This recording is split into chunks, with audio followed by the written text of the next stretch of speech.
Hi guys, it's me, Skeptical Nessie, and welcome back to the channel. You might be asking yourself why we're standing on a spruce tree, or maybe you actually remember this spruce tree.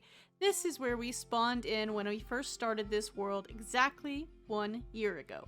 And I thought for today's episode, we could do a world tour, talk about the future plans, maybe look at some stats, and answer a couple of questions that subscribers have sent to me on that little community post that I made. This is the village that we originally spawned in this world, and from here we of course made our way across this direction actually to our village. Today we are not going to actually fly there, but I did think it would be kind of funny. Over here there are all of these foxes trapped in here, but actually we'll let the foxes out. There's also our original villager that I had planned to use for our village, and he's still just trapped here. You know what? We'll free him. Go be free, sir. We do not need you. Yeah. He's like, no, this is my home. I've lived here for a year. Go, be free. Okay. And from this village, of course, we explored our way all the way over to this Sunflower Plains, where we set up our starter house and begin our world, our exploration, our building, our adventures that have taken place. Although we have arguably spent way more time in the barn. We don't technically live in the barn, which is now a stable, but it is definitely the place I spend the most time on this world, which is not surprising. You typically spend a lot of time in your storage on Minecraft worlds, and that's what this stable is to us.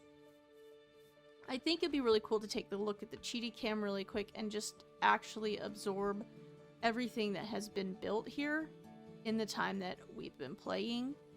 So, in the 52 weeks that this world has existed, we have taken it from a simple sunflower plains biome, and we have created all of this. I think some of the highlights of the world I will discuss now. So I think one of the major highlights for me of this world has been this greenhouse. Oh, hi, sir. Dancing on a vine, I see. Because I love that all of our croppy type farms are just tucked quite nicely underneath this greenhouse. And it has just been super convenient to have them all together. And so far, they haven't caused me too much lag. I also haven't checked on them in a while, though, so let's just do that while we're down here. Yep, still doing good. And of course, you can see the cave. I think another highlight of this world for me is the amount of farms that I have actually managed to build so far. Starting, of course, with our skeleton farm down here, which is quite simple, and actually I have an upgrade to it I have been planning to make since the day I built it, and it still hasn't been done, so hopefully we will get to that in the future. And we couldn't talk about farms that exist in this world without, of course, looking at the creeper farm, which is actually a farm of my own design, and I truly love it. It is, of course, at the Big Dig, which has not been worked on in so long. This is going to be a top priority for me next year. I do want to make progress on the Big Dig. And I don't think there's... Oh, there's a little bit of gunpowder. I'll just grab that since we're here anyway. We, of course, have our Blaze Rod farm over here, which is a farm I tend to forget about. But it does exist. And it's still quite useful whenever we do need blaze rods. I do have enough blaze rods currently in the world that I do not know how soon I would need to use it. But it is here.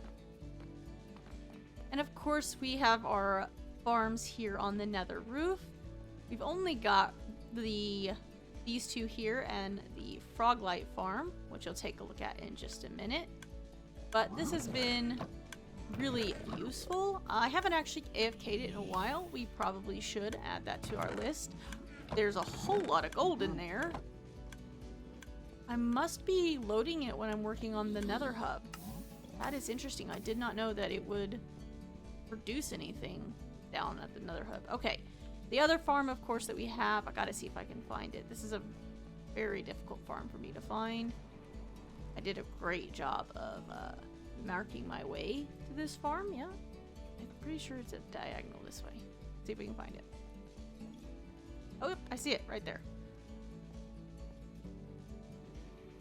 And we have our Froglight farm here, which only leaves a little bit to be desired in way of productivity. This is on my list of things that I would like to make a proper farm for next year with all of the different frogs, so we can get all of the different lights. And that's a pretty good segue into my plans for next year. One of the first things I actually want to do next year is tear this down and build something completely different. I like this tower a lot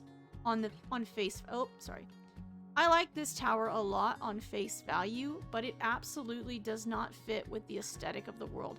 This lighthouse is kind of the epitome of what I think of as the aesthetic of this world, and this tower just does not fit it. It's not the correct scale of the rest of the world, and it's not the palette is just not right.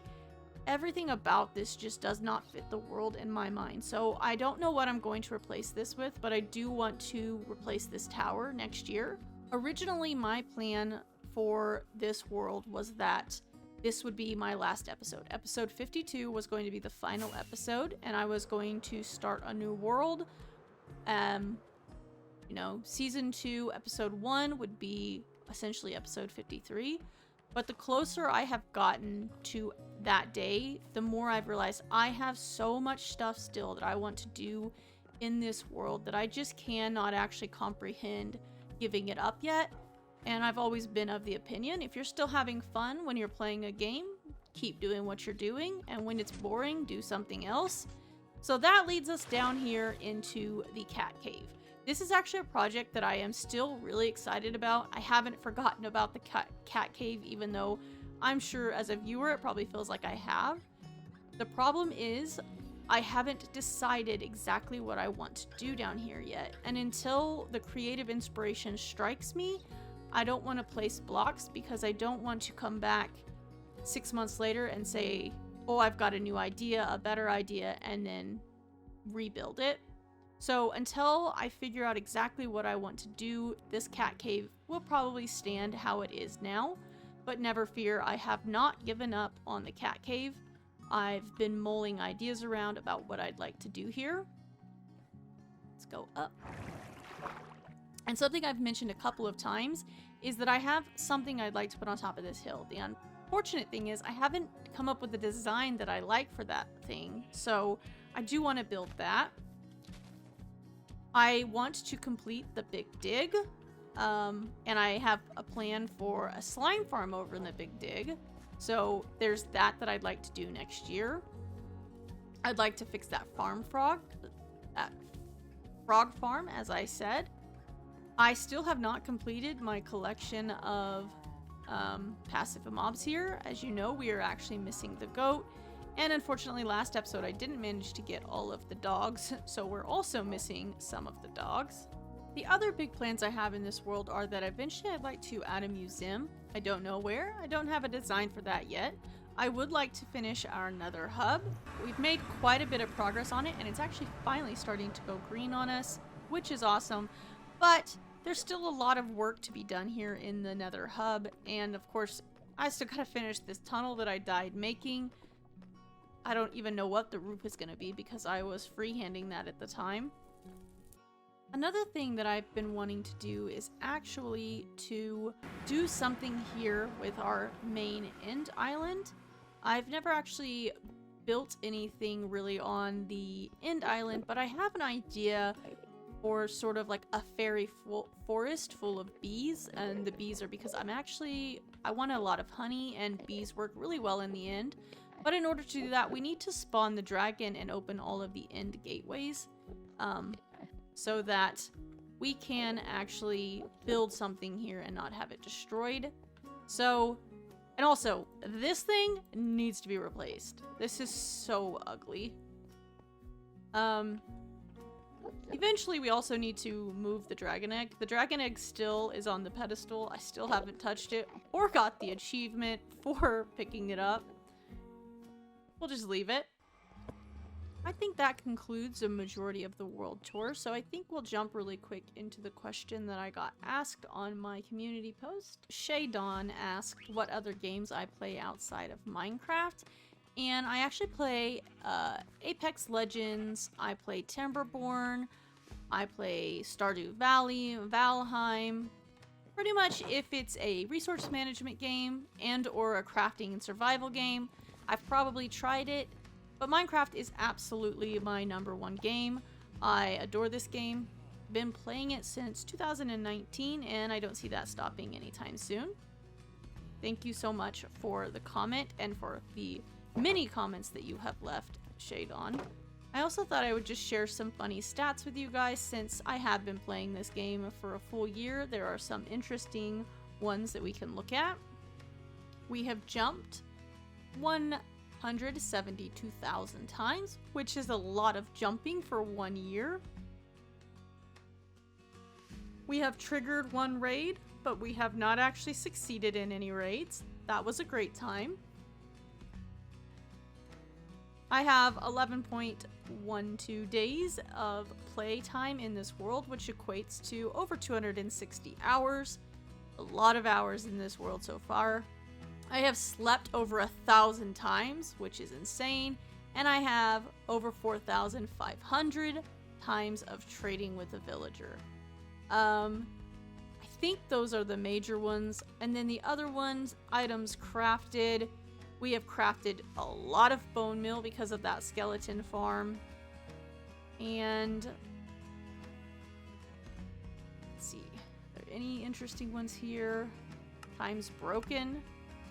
Broke a lot of shears and a lot of other tools. Luckily, no netherite tools have been broken. We have picked up a lot of cobblestone and a lot of stone.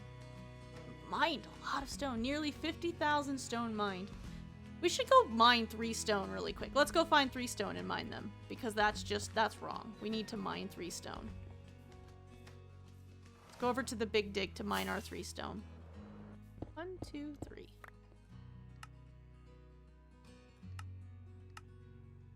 There we go. In 1 year, we have mined 50,000 stone. Now that we've made our way back home, I just want to say thank you to everyone who subscribed to me this year, who's commented, who's supported, who's liked the videos. You have made my first year on Minecraft, not on Minecraft, on YouTube, something that I actually couldn't imagine when I started this world. I was super nervous to record and upload videos to YouTube. I didn't think that I was a talented enough creator that people would want to watch the things that I make. I'm not the biggest builder, the best builder. I can't do redstone.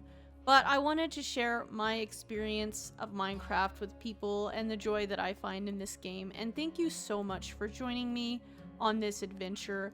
I'm looking so forward to next year and seeing what we can do in another year of Minecraft.